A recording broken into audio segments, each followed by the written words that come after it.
Hello and welcome back to the channel. My name is Patrick Donahue and this is the Home Geologist, where I'll be teaching you geologic principles using materials that I think should be found in most homes. I don't know.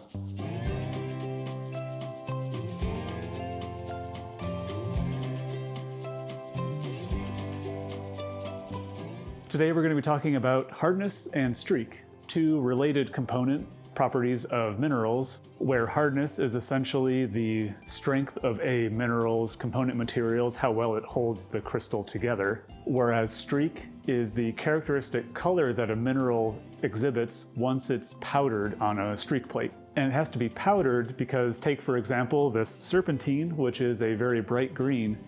The streak of this is going to be essentially white. Now the streak of this serpentine is white instead of green because the green is due to very small compositional impurities, which on a very large scale, on the hand sample scale, gives it the green color, but when it's a very fine powder size basically, the random scattering of light in the sample goes back to its natural color of white. We'll get back to streak momentarily, but first, for hardness, now geologists use what's called the Mohs hardness scale to essentially rank minerals by their hardness, and diamond is at the top with a hardness of 10. At the bottom is talc with a hardness of 1, and there's a bunch of minerals in between. Now the scale is, I won't say arbitrary, but it is relative. Now you can't really go from talc to diamond on a linear scale. It's basically exponential, where diamond with hardness of 10 is easily 100 times harder than the next hardest mineral on that list, which is corundum. Now there are some pretty basic materials that you might have at home that you can use to test the different minerals for their hardness. And starting with the softest at your fingernail with a hardness of around 2.5, if it scratches the mineral, then that mineral is softer than your fingernail, aka softer than about 2.5, which there's not a whole lot of minerals that would do that, like gypsum and talc are on that list, chalk. Next up is the humble penny, which has a hardness of about 3.5 for a copper penny.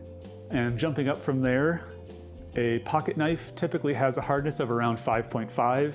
And with a hardness of 6.5, your basic steel nail will do the job of scratching anything softer than it. And maybe some of you have these in your house, but a masonry drill bit is a hardness of about 8.5 on the hardness scale. This is just a basic steel drill bit, so it's not going to do the job. I think hardness is fairly straightforward to test. If it scratches the material, it's harder than it. If it's softer, then it won't scratch it. That's basically it. The only qualifier there is to make sure that you're actually scratching the material and not just leaving a residue on it, which can happen if you're scratching with something softer, then the softer material might break and leave powder or something on there. So wipe it away and see if there's a scratch when you're done. Now, in order to do a proper streak test, you need a portion of unglazed porcelain, which has a hardness of around 7 or so on this hardness scale. It can vary a little bit, so you need to kind of test it with something close to it in hardness, which the typical recommendation is to use quartz, which has a hardness of 7 as well. Now, one thing you can use for that, for example, is a tile backsplash, where the front of this is glazed and you don't want to use glazed, so you either have to remove that or on the back side it's unglazed. So I could scratch this and get a streak on that.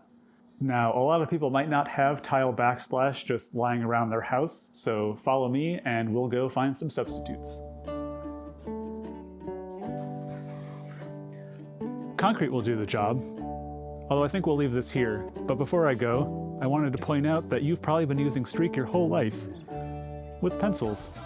Graphite has a hardness of about 1 to 3, depending on the type of graphite used and how compact they make it, but we take advantage of the way that it leaves a streak on paper to write. You've probably also done this with sidewalk chalk, which is essentially the same thing. It leaves a streak on concrete. There you go. If you have any potted plants in a ceramic pot, the unglazed bottom part of that pot could also be used as a streak plate. Needs a little water. The same goes for any ceramic bowls that you might have lying around the house. Now maybe your driveway is asphalt instead of concrete, and you don't have any bowls that aren't fine china, or you don't have any potted plants because you can't keep them alive, although you don't see that stopping me. But there is one place in your house that is guaranteed to have unglazed porcelain. It's the bathroom. In your toilet, the underside of your toilet lid is almost guaranteed to have unglazed porcelain that you can use as a streak plate. To wrap things up, I figured I'd run through a few different minerals to demonstrate what kind of streak they have and show how useful / not useful a property it is. To start, we have a block of calcite, which has a hardness of 3 and 3 cleavage planes. And on our backsplash ceramic, the streak leaves a white X that's brushed away easily. And on our toilet, it's still white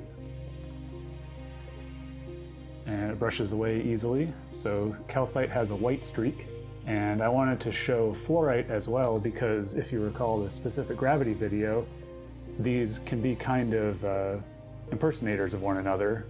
Fluorite is one of the great pretenders, as is calcite. They can look like a lot of different minerals or be pseudomorphs after minerals, and so they take the crystal shape of other minerals as a replacement mineral. But we have here a green specimen of fluorite in matrix, so we gotta be careful just to use this part of the fluorite. And in the same spot as where I did the calcite, going the other way, it's also a white streak. Even though it's a green mineral, the streak is white because, as I said, it has to do with the small scale properties of the specimen. And on our toilet, it's still white, still brushes away easily. It's a lot softer than the ceramic or the porcelain with a hardness of 4, so it's very slightly harder than the calcite was, but still pretty soft.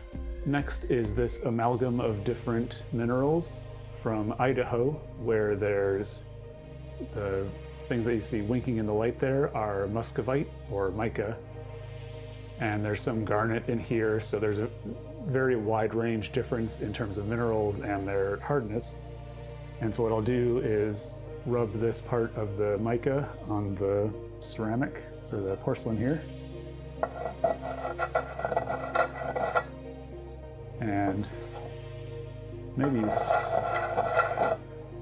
you can see that it was leaving a little bit of the mica flakes behind, and it's kind of grating away at the little block that I'm rubbing against it.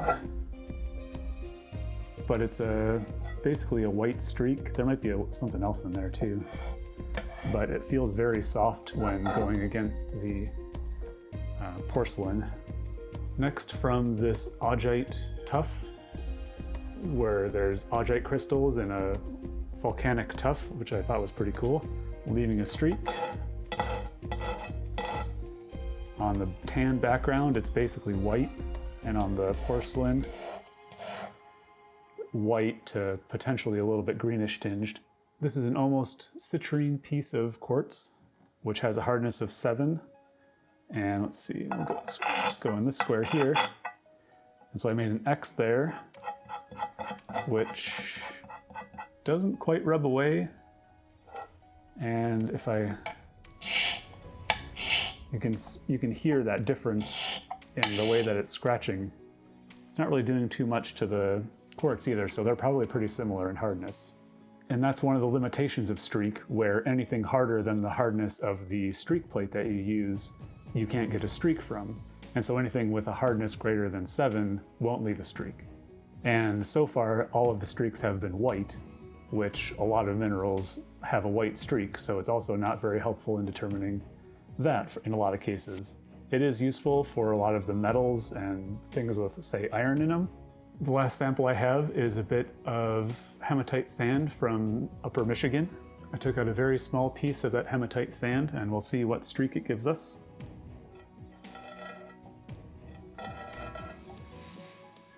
It's grayish dark, almost black there. And on our ceramic or porcelain, it's actually grayish with a tinge of red to it. It's hard to see on the tan. Yeah, it's hard to tell, but there is a little bit of red to it, which hematite has a streak of reddish brown. Thanks for watching this episode of The Home Geologist. I hope you enjoyed learning about streak and hardness and some of the ways that you can test that in your own home using household materials. I hope you'll join me next time as we talk about another geologic principle, whatever it ends up being. I hope to see you then. Oh, and like and subscribe. Welcome back to the channel. This is teaching you how to do stuff. We have to break apart a mineral into so fine grains. Now the streak is white because of green. You actually have a good measure of hardness. No, I'm not going to say that.